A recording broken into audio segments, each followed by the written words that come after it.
Bonjour. Est-ce que comme moi, vous avez constaté que l'expression orale et écrite de nos apprenants se dégrade de plus en plus? Ceci serait dû, je pense, au fait qu'ils aient délaissé la lecture d'une part et de l'autre du fait que les médias audiovisuels qu'ils priment favorisent beaucoup plus un vocabulaire argotique ou familier. Comment donc améliorer l'expression écrite et orale de nos apprenants quand on sait aujourd'hui que les heures de cours sont de plus en plus réduites du fait de la crise sanitaire liée à la COVID-19?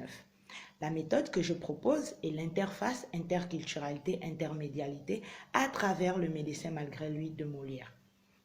L'enseignant pourrait demander aux élèves, par exemple, d'aller regarder la représentation cinématographique du médecin malgré lui sur YouTube, dans laquelle il pourra voir l'acte 1, scène 1, par exemple, dans lequel Sganarelle et sa femme Martine rentrent en scène. Nous aurons les répliques suivantes. Non, je te dis que je n'en veux rien faire et que c'est à moi de parler et d'être le maître. Et moi, je te dis que je voudrais que tu vives à ma fantaisie et que je ne me suis point mariée avec toi pour suffire tes Freuden. L'élève pourra donc découvrir les expressions telles que Freuden, vivre à la fantaisie 2. L'enseignant pourrait alors demander aux élèves, après avoir vu le film à la télé, de relire l'œuvre tout en essayant d'imiter les prises de parole des personnages. Ceci donnerait déjà un intérêt à la lecture, il la trouverait plus intéressante.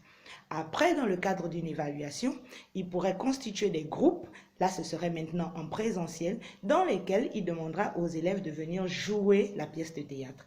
Ainsi, lorsqu'il parlera du médecin malgré lui, l'élève pourra dire « je l'ai vu, lu et même joué ». Je vous remercie.